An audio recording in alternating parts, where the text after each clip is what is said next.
Hey everyone, this is Pallavi and today we are diving into the fourth game from the book The Most Instructive Games of Chess Ever Played by Irving Chernev. Titled Aggressive Rook in the Ending, this game was played between Tarrasch and Thorold in Manchester 1890. Featuring the French defense, it's a brilliant example of how an active rook can dominate the endgame.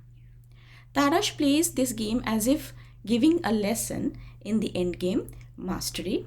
He often emphasized that in a rook and pawn ending, the rook must be used aggressively, either attacking enemy pawns or actively supporting the advance of its own. Here, with an active rook applying constant pressure, Tarrasch's king and passed pawn steadily advance, forcing the opponent's pieces further back until they are confined to the board's edge. Once there, they offer little resistance to the inevitable promotion of the pawn. The elegant simplicity of Tarrasch's technique makes this the most instructive rook and pawn ending ever played. Let's jump in. So white played e4, black played e6, d4, d5, and now knight to d2. Tarrasch favors this move over the typical knight c3 as it allows the knight to develop without obstructing the c pawn. Now black played c5, attacking the center pawn on d4. White played e takes d5. Now black captured with queen takes d5. This is better than c takes d4. Instead of capturing the d5 pawn, if black plays c takes d4, then bishop b5 check, bishop d7 blocking the check, d takes e6, bishop takes b5, and then queen h5 threatens queen takes f7 checkmate, and queen takes b5 as well. If now queen to e7, queen takes b5 check, and white enjoys a pleasant initiative. So after e takes d5 here, black played queen takes d5, white played knight gf3. A short-term pawn sacrifice to accelerate piece development. Now black captured c takes d4. White played bishop c4, developing and also attacking the queen. Queen h5. White played kingside castle, and now black played knight to c6, defending the d pawn with e5 would be a mistake. As a sequence, knight takes e5, queen takes d1, bishop takes f7 check, king e7, and rook takes d1 would leave black down to 2 pawns. And after knight takes e5 here, if black goes with queen takes e5 instead, then rook to e1, winning the queen. So after castle, black played knight c6, knight b3, with a triple attack on the d pawn. Now black played e5, supporting the d pawn. Now white played a very good move, knight takes e5. Now black captured, queen takes d1. Other captures lead to immediate loss. For example, knight takes e5 falls to the swift queen takes h5, while queen takes e5 is met with the decisive pin on from rook to e1. So after queen takes d1, now white played rook takes d1, then black played knight takes e5, then rook to e1. This pin followed by f4 ensures white recovers the sacrificed piece. Black played f6, and now white played f4.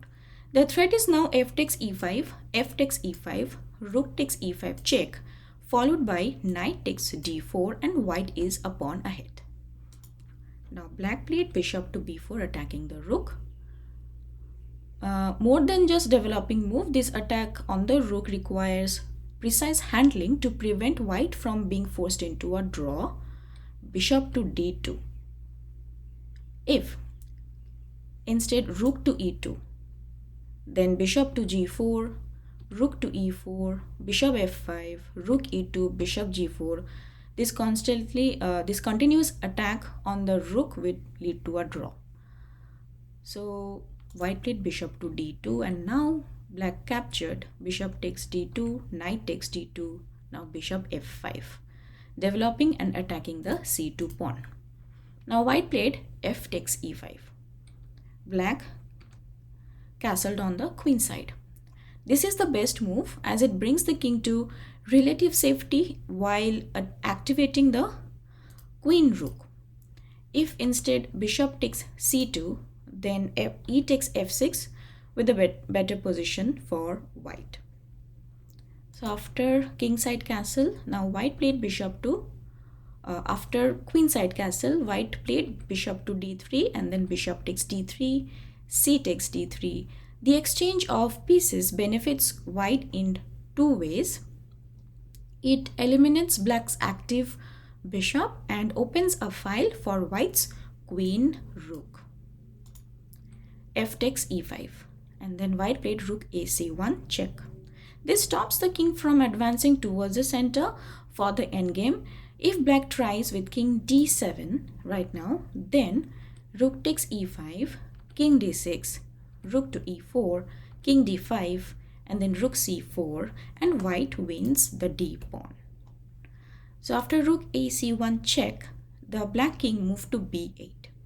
Then white captured rook takes e5, black played knight f6, and then white played rook ce1, doubling up the rooks on the e file.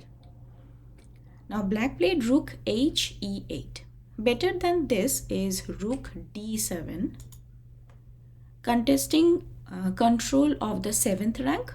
If white then plays rook e7, black can reply with rook h d8, giving black a reasonable chance to maintain the game. So after rook h e8, now white played rook takes e8, knight takes e8. Now rook on the 7th rank. If instead rook takes e8 right now, then rook takes e8 check, knight takes e8, and then knight b3 gains the pawn on d4. So after knight takes e8, now white can place the rook on the 7th rank by rook e7. A devastating move. Black has no choice but to lose a pawn. a6. White played knight b3. b6. This prevents the knight from advancing to a5. If instead king a7 instead of b6. If this is played to activate the king, then knight a5, attacking the b7 pawn, and then rook b8, and then knight c6 wins an entire rook. So black played b6, and now white played knight takes d4. Because when rook captured d4, rook takes e8 check, and now black played king c7. And now white played rook to e3. Rook e7 check is also playable. Now here white defends the crucial passed pawn while keeping the opponent's rook at bay. Black played king to d7. Now white played king to f2, bringing in the king. After this, now black played g6, rook h3. Now this move forces the h pawn move forward and weakening the g pawn. Black played h5, and now white played king e3. This move achieves several goals. The king defends the pawn, attacking the rook to become active, and number 2 is the king moves closer to the center. Number 3 is black's rook blocking the pawn is forced to retreat, and number 4 is the passed pawn can now advance. After king e3, black played rook d6. White played d4. Passed pawn must be pushed. Rook e6 check, d3. King to d3. Now black played rook to e1, an attempt to get behind white's pawns. Rook g3, attacking g6. Now black played rook e6. Rook to e6 here. Now if the rook must return to defend the g pawn. Now if rook to b1 instead, then king to c2 wins a pawn for white. So rook e6. Now white played rook to e3 and offered to exchange rooks, which black cannot accept, as the resulting pawn ending would be an easy win for white. So black played rook to d6 and then white played rook e5. Black played rook f6. Once more the rook tries to get at the pawns by moving to f2 and attack these. Now a4. Tarrasch moves his queenside pawns off the second rank to avoid potential attacks by the rook. Rook to f2. Now white played rook e2. The opposing rook must be driven away immediately. And then black played rook f6. White played b4. Black played rook f1 and then white played rook to e5 and now black played rook f2. The rook continues attempting to settle on the 7th rank. Attacking the queenside pawns would be futile if black had played rook a1, which is answered by a5, and if black had played rook b1, then b5. So after rook f2, white played rook to g5. It attacks black's g pawn while defending his own g2 pawn, forcing black's rook to retreat. Rook f6. Clearly this is better than rook b2, which immediately loses the a pawn after king to c3. So after rook f6, now white played h3, another good move. An effective waiting move if at once had white played d5 instead of h3, then rook f4 is annoying, while king e4 is met by rook e6 check, rook e5, rook c6, and black has some counterplay. So white played h3, black played king d6. Then king e4, rook e6 check, rook e5, blocking the check. Rook f6, now white played another good move, d5. Black played king to d7.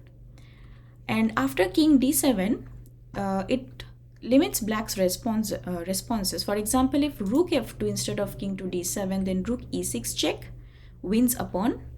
Or after a5 instead of rook f2, then b takes a5, rook e6 check, takes, king takes e6, king d4, and then king to d6, king c4, king c6, h4, and then king to b6. And then the king enters to d5, king b7, king c5, king a6, king c6, and black runs out of moves.